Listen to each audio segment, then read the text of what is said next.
Hello दोस्तों, स्वागत है आपका यूट्यूब चैनल एस के फ्रेंड में। तो आशा करता हूँ कि आप सभी लोग अच्छे होंगे, स्वस्थ होंगे, घर पर होंगे और मस्त होंगे। तो हम फिजिक्स के कुछ इंपॉर्टेंट क्वेश्चन को आज आपके सामने हल करेंगे। चैप्टर 1 है प्रकाश, ठीक है। तो चलिए हम क्वेश्चन नंबर 3 से आपको हल कराना स्टार्ट करते हैं। हमारा क्वेश्चन है, प्रकाश का वेग अधिकतम होता है। प्रकाश का वेग अधिकतम किसमें होता है? हीरा में, पानी में, निर्वात में, हाइड्रोजन में। तो हम बता दूं कि प्रकाश का अधिकतम वेग होता है वो निर्वात में होता है, ठीक है। तो निर्वात में तो सबसे पहले प्रकाश का वेग सबसे पहले यानी कि निर्वात में होता है। चलिए इसका बता दूं कि 3 × 10⁸ मीटर प्रति सेकेंड, 8 मीटर प्रति सेकेंड होता है, ठीक है, निर्वात में चाल। चलिए तो हमारा नेक्स्ट क्वेश्चन है, क्वेश्चन नंबर 4 था कि अवतल लेंस का प्रयोग किया जाता है। तो आपको मैं ट्रिक बता दे रहा हूँ, ठीक है।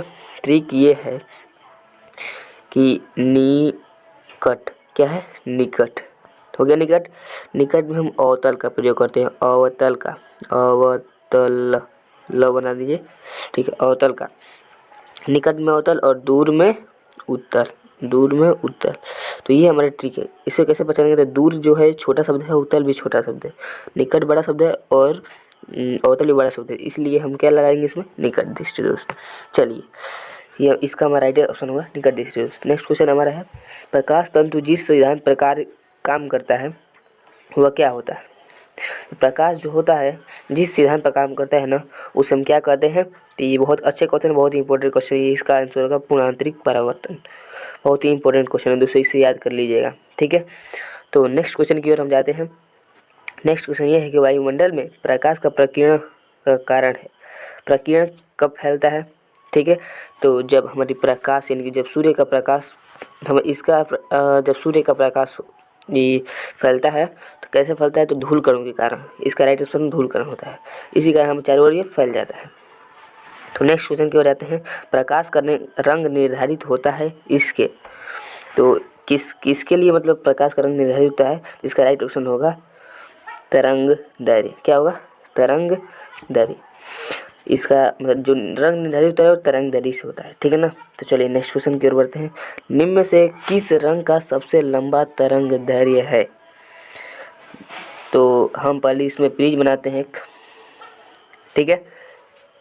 पहले हम प्रिज बना लेते हैं। प्रिज में जब एक प्रकाश को हम गुजारेंगे तो वह 7 अपने अव्ययी रंगों में टूटेगा। जब प्रकाश की जो रंग टूटेगी मतलब विभाजित होगी तो 7 रंगों में टूटेगा।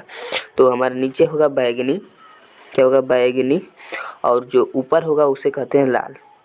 तो क्या कर रहे हैं कि सबसे लंबा, तो लाल हमारा सबसे लंबा होता है, ठीक है। लाल हमारा करेक्ट आंसर होगा, हमारा लाल करेक्ट आंसर। चलिए बढ़ते हैं नेक्स्ट क्वेश्चन की ओर। सबसे कम तरंग दैर्घ्य वाला प्रकाश होता है। मैंने अभी बताया आपको कि सब अधिक लाल होगा तो कम होगा बैगनी, ठीक है। चलिए नेक्स्ट क्वेश्चन, आप चाहे तो इसका स्क्रीनशॉट ले सकते हैं, मैंने आपको दिखा दे रहा हूँ, ठीक है। आप चाहे तो ले सकते हैं। बढ़ते हैं नेक्स्ट क्वेश्चन की ओर। हमारा नेक्स्ट क्वेश्चन है 10वां क्वेश्चन कि वाहनों में प्रयुक्त होने वाला पीछे देखने वाला दर्पण निम्न होता है। वाहनों में प्रयुक्त होने वाला पीछे देखने वाला दर्पण होता है, कौन सा दर्पण होता है? तो जो पीछे देखने वाला दर्पण होता है उसे हम उत्तल दर्पण कहते हैं, क्योंकि वो हमें प्रतिबिंब छोटा दिखाई देता है। नेक्स्ट क्वेश्चन आता है 11, आकाश नीला दिखाई पड़ता है क्योंकि। जब रंग की बात आए तो हम प्रकीर्णन मारते हैं, प्रकीर्णन कहते हैं। कोई भी रंग की बात आए तो हम क्या कहेंगे? प्रकीर्णन। अब नेक्स्ट क्वेश्चन है 20, तो खतरे का संकेत के लिए प्रकाश का प्रयोग किया जाता है। क्यों किया जाता है लाल रंग का? क्योंकि इसका प्रकीर्णन कम होता है, ठीक है, और इसका तरंग दैर्घ्य अधिक होता है। अस्त होते समय सूर्य लाल दिखाई दे, इसमें भी रंग की बात की गई है। रंग की बात यानी कि प्रकीर्णन की बात। तो अस्त होने से क्या होता है? प्रकीर्णन के कारण होता है, लाल दिखाई देता है, ठीक है ना। प्रकाश, हाँ हमारा 14 क्वेश्चन है, प्रकाश के प्रकीर्णन में सबसे अधिक अपवर्तित रंग होता है। जो सबसे अधिक अपवर्तित होता है प्रकाश की किरण में उसे हम बैगनी कलर कहते हैं, बैगनी रंग, ठीक है। ये हमारा राइट आंसर होगा। हाँ तो इसमें बोला है कि 15 समुद्र नीला प्रतीत होता है प्रकीर्णन के कारण, क्योंकि नीला इसमें रंग की बात आ गई है। जब रंग की बात आएगी तो हम प्रकीर्णन के कारण बता देंगे। तो जल के कणों के द्वारा जो कण है उनसे नीला दिखाई देता है, ठीक है, प्रकीर्णन इसमें। हमें हरी घास का रंग हरा दिखाई देता है क्योंकि जब हरी घास का रंग हमें हरा दिखाई देगा तो हमको क्या होगा? प्रकाश, हरे रंग का प्रकाश हमारी आंखों में परिवर्तित होगा, तभी तो हमको हरा दिखाई देगा। तो इसका राइट आंसर जो होगा वो पहला होगा, ठीक है। यह हरे रंग का प्रकाश हमारी आंखों में परिवर्तित होता है। चलिए 17वां क्वेश्चन है, निम्नलिखित में से कौन सा रंग इंद्रधनुष के मध्य में होता है? तो ये बहुत इंपॉर्टेंट क्वेश्चन, याद रख लीजिएगा, हरा रंग होता है, ठीक है ना, हरा रंग मध्य में होता है। चलिए बहुत इंपॉर्टेंट क्वेश्चन है। चलिए नेक्स्ट क्वेश्चन की ओर जाते हैं। नेक्स्ट क्वेश्चन ये है, यदि पृथ्वी पर कोई वायुमंडल न हो तो क्या होगा? आकाश का रंग कैसा दिखेगा? रंग की बात करिए, और कैसा दिखेगा? तो काला रंग दिखेगा, ठीक है ना, कोई रंग नहीं दिखेगा, बस काला रंग दिखेगा। ये हमारा खत्म हो गया यहाँ पर। अब नेक्स्ट क्वेश्चन की ओर बढ़ते हैं। चलिए नेक्स्ट क्वेश्चन हमारा ये है, एक मिनट, हमारा जो नेक्स्ट क्वेश्चन है वह दिया है, मनुष्य की आँख में किस वस्तु का प्रतिबिंब, किसी वस्तु का प्रतिबिंब बनता है? कहाँ बनता है? तो भाई रेटिना पर। इसमें रेटिना होगा तो सही आंसर होगा, तो रेटिना पर हमारा बनता है किसी वस्तु का प्रतिबिंब। बहुत ही इंपॉर्टेंट क्वेश्चन, याद कर लीजिएगा, ठीक है ना, ये कई बार पूछा जा सकता है, ठीक है, या चलिए बहुत ही इंपॉर्टेंट है। और हमारा 20 क्वेश्चन कह रहा है कि निम्नलिखित में से कौन सा प्राथमिक रंग नहीं है? तो एक इसमें भी एक ट्रिक है, मैं आपको बता दूं, काला रंग इसमें तो नहीं है, चलिए बाद में बताऊंगा। निम्नलिखित में से कौन सा प्राथमिक रंग है? उसमें नहीं था, इसमें है, तो कैसे पता चलेगा कि है? तो इसमें नीला होगा, हरा होगा और लाल होगा, वही हमारा प्राथमिक रंग होगा। मैंने पहले वीडियो में छोड़ चुका, उसे जाकर देख लीजिए। सूर्य के प्रकाश में रंगों की संख्या 7 होती है, ठीक है ना, अब भूलिएगा मत।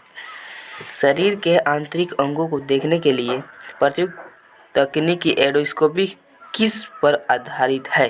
तो ये बहुत ही इंपॉर्टेंट है, ये पूर्ण आंतरिक परावर्तन पर आधारित है, ठीक है ना, ऐसा मत भूलिएगा, बहुत ही इंपॉर्टेंट ये भी है। चलिए नेक्स्ट क्वेश्चन की ओर से, प्रकाश का तरंग सिद्धांत किसने दिया? बहुत ही इंपॉर्टेंट है, हाइगेंस ने दिए थे, ठीक है ना, कौन दिए थे? हाइगेंस ने 1678 ईस्वी में। चलिए ये हमारा कंप्लीट हो गया। अब आते हैं नेक्स्ट 25 क्वेश्चन की ओर। निकट दृष्टि दोष को ठीक किया जाता है, मैंने पहले बताया कि निकट के लिए कौन सा लगेगा और दूर के लिए कौन सा लगेगा। तो निकट के लिए होता लगेगा क्योंकि ये बड़ा से बड़ा मैच करता है, ठीक है। 26 क्वेश्चन का राज, यह आकाश आँख में प्रवेश करने वाला प्रकाश की मात्रा किस पर नियंत्रित होता है या किस द्वारा नियंत्रित होता है? तो हमारा जो आइरिस होता है ना, उसी पर नियंत्रित होता है कि प्रकाश की मात्रा कितना ऑब्जर्व कर सकता है, कितना नहीं, इसलिए उसकी सिकुड़ने लगता है और फैलने लगता है आइरिस के द्वारा। 27 क्वेश्चन ये पूछ रहा है कि स्पष्ट दृष्टिदोष की 25 होती है, जानती है, पढ़ लीजिएगा ध्यान से, 25 सेंटीमीटर न्यूनतम दूरी होती है। चलिए नेक्स्ट क्वेश्चन की ओर बढ़ते हैं। नेक्स्ट क्वेश्चन में हमारा ये क्वेश्चन आ रहा है 28 क्वेश्चन, मरीचिका उदाहरण है। मरीचिका का उदाहरण क्या है? तो अपवर्तन के कारण, पूर्णांतिक परिवर्तन का, हम कहेंगे पूर्णांतिक परिवर्तन के कारण, ठीक है। और इसके बाद आता है 29 क्वेश्चन, इंद्रधनुष किसके कारण बनता है? तो अपवर्तन और परावर्तन के कारण, दोनों के कारण बनता है। प्रकाश का किसी सतह पर टकरा उसी माध्यम में लौटना प्रकाश का परावर्तन कहलाता है। क्या कहलाता है? परावर्तन।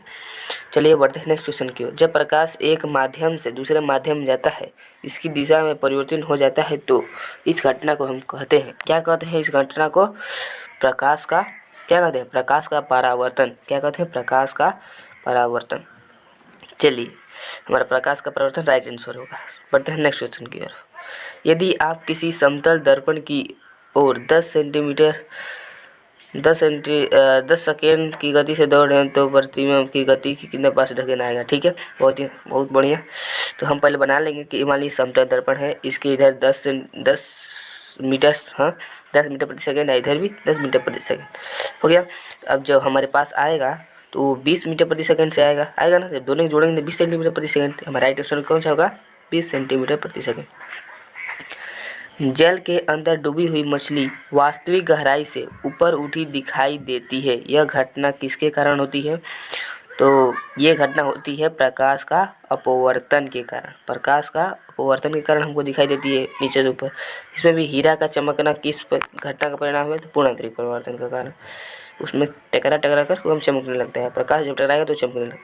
प्रकाश का वर्ण विक्षेपण की खोज किसने की थी? तो न्यूटन जी ने किए थे, ठीक है। प्रकाश की वर्ण विक्षेपण की खोज न्यूटन ने की थी। द्वितीय इंद्रधनुष में ऊपर कौन सा रंग होता है? तो बैगनी रंग होता है दोस्त, ठीक है। बता दूं जो रेड नंबर होता है वो सेकेंडरी रेनबो, और जो हमारा नहीं फर्स्ट, अरे एक समय याद कर लेंगे, ये होगा बैगनी रंग बी से। ठीक है, चलिए नेक्स्ट क्वेश्चन की ओर जाते हैं। नेक्स्ट क्वेश्चन हमारा ये आता है कि प्राथमिक इंद्रधनुष में ऊपर कौन सा रंग होता है। मैंने अभी बताया कि जब नीचे द्वितीय में बैगनी होगा तो प्राथमिक में लाल होगा। प्रकाश की अवरोध के पड़ने पर किनारों को थोड़ा मुड़ जाता है, ये किसके विवर्तन के कारण होता है? किसके कारण होता है? विवर्तन के कारण। चलिए राइट आंसर बढ़ते हैं नेक्स्ट क्वेश्चन की ओर। तारे टिमटिमाते हुए दिखाई देते हैं, किस घटना के कारण होता है? तो तारे जब टिमटिमाते हैं तो वह अपवर्तन के कारण होता है। ठीक है, अपवर्तन के कारण। देखिए मान लीजिए ये कई भागों से मतलब बढ़कर ये पृथ्वी पर आ रहा है, तारे यहाँ पर हैं, यहाँ से टकराएगा तो अपने माध्यम में लौटेगा। ठीक है, फिर यहाँ से टकराएगा, ये मान लीजिए कि यहाँ पर जाना है, यहाँ पर जाते जाते किस प्रकार से जाएगा? टकराते टकराते कई वायुमंडल से टकराते चला जाएगा। जब यहाँ तारा हुआ तो यहाँ दिखाई देगा, यहाँ पर तारा यहाँ दिखाई देगा। चलिए, तो जिस भौतिक के कारण हम किसी वस्तु को देख पाते हैं उसे कहते हैं प्रकाश। प्रकाशी के द्वारा तो हम किसी को देख सकते हैं ना, इसी को हम प्रकाश कहते हैं। किस घटना में आपतन कोण परावर्तन कोण हमेशा बराबर होता है? तो प्रकाश के परावर्तन में, क्योंकि जब आपतन कोण बराबर होगा तो परावर्तन कोण भी बराबर होगा। किसके कारण किसको कहा गया है? परावर्तन कोण के नियम में। ठीक है, अब देख, कांच का चटका हुआ भाग चमकीला दिखाई देता है, पूर्ण आंतरिक परावर्तन के कारण। इसको भूलिएगा मत, बहुत ही इंपॉर्टेंट क्वेश्चन है ये भी। श्वेत प्रकाश का अपने सभी अंगों में विभाजित होना वर्ण विक्षेपण कहलाता है, वर्ण विक्षेपण। ठीक है, आगे बढ़ते हैं। एक परावर्तक सतह अंदर की ओर होती रहता है, मतलब अंदर की जब झुका रहेगा इस प्रकार से, उसे हम क्या कहेंगे? कौन सा दर्पण कहेंगे? तो इसे जो निर्मित होगा उसे अवतल दर्पण कहेंगे। अवतल दर्पण इज माई राइट आंसर। ठीक है, बढ़ते हैं नेक्स्ट क्वेश्चन की ओर। निम्नलिखित में किस रंग का वर्ण विक्षेपण सबसे अधिक होगा?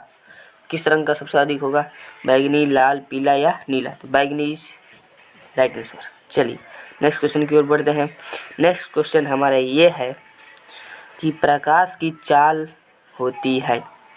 प्रकाश की चाल होती है, मैंने अभी बताया कि 3 × 10⁸ मीटर प्रति सेकेंड। ठीक है, तो हमारा राइट आंसर ए नहीं, इसमें 10 दिया है, बी होगा हमारा राइट आंसर। ठीक है, 3 × 10⁸ मीटर प्रति सेकेंड, ये हमारा राइट आंसर होगा। इसे मत भूलिएगा, बहुत ही इंपॉर्टेंट क्वेश्चन ये भी है। एक उत्तल दर्पण एक ऐसा प्रतिबिंब बनाता है जो होता है, कैसा होता है? तो आभासी बनता है, छोटा बनता है और सीधा बनता है। यही ना, सीधा जब बनाएंगे तो सीधा और आभासी बनेगा। मानव नेत्र में लेंस एक वस्तु की छवि कहाँ बनता है? तो रेटिना में बनता है भाई, तभी तो हमको दिखाई देता है। एक प्रकाश वर्ष होता है, एक प्रकाश वर्ष जो होता है वह एक प्रकाश के वर्ष द्वारा बनाया जाता है। ठीक है, राइट आंसर वो होगा। प्रकाश सदैव में यात्रा करता है, तो किसमें? सीधी रेखा में यात्रा करता है भाई। क्वेश्चन में अजीब पूछ रहा है। ठीक है, यदि आपतन कोण 65 डिग्री हो तो परावर्तन कोण भी 65 डिग्री होगा। ठीक है, ये 65 डिग्री तो ये भी 65 डिग्री, तो हमारा राइट आंसर होगा 65 डिग्री। चलिए नेक्स्ट क्वेश्चन है हमारा 52 कि कार के आगे उपस्थित लैंप यानी कि लाइट में कौन सा दर्पण उपयोग किया जाता है? बहुत ही इम्पोर्टेंट था, तो परालयाकार अवतल दर्पण। ठीक है, फिर नेक्स्ट क्वेश्चन आता है कि सफ़ेद किरण में 7 रंग होते हैं, वर्ण विक्षेपण कारण टूटते हैं। एक समतल दर्पण बनता है, किसके कारण बनता है? तो खड़ा बनता है, आभासी बनता है और क्या बनता है? आभासी प्रतिबिंब बनाता है। हाँ, तो ये हमारा पहला होगा राइट आंसर। चलिए दोस्तों, धन्यवाद वीडियो देखने के लिए। अब मैंने आपको दिखा दूं कि जब यहाँ पर समतल दर्पण है तो ये खड़ा मनुष्य जो होगा खड़ा ही दिखेगा। ठीक है ना, चलिए हमारा, अगर वीडियो अच्छा लगे तो लाइक कीजिएगा, सब्सक्राइब कीजिएगा हमारे चैनल को और बेल आइकन को दबाना ना भूलिएगा। तो धन्यवाद। और ये आपके लिए होमवर्क दे रहा हूँ कि पहला क्वेश्चन है कि प्रकाश विकिरणों की प्रकृति होती है और प्रकाश सीधी रेखा में चलता है, प्रतीत होता है। ये हमारा क्वेश्चन रहेगा।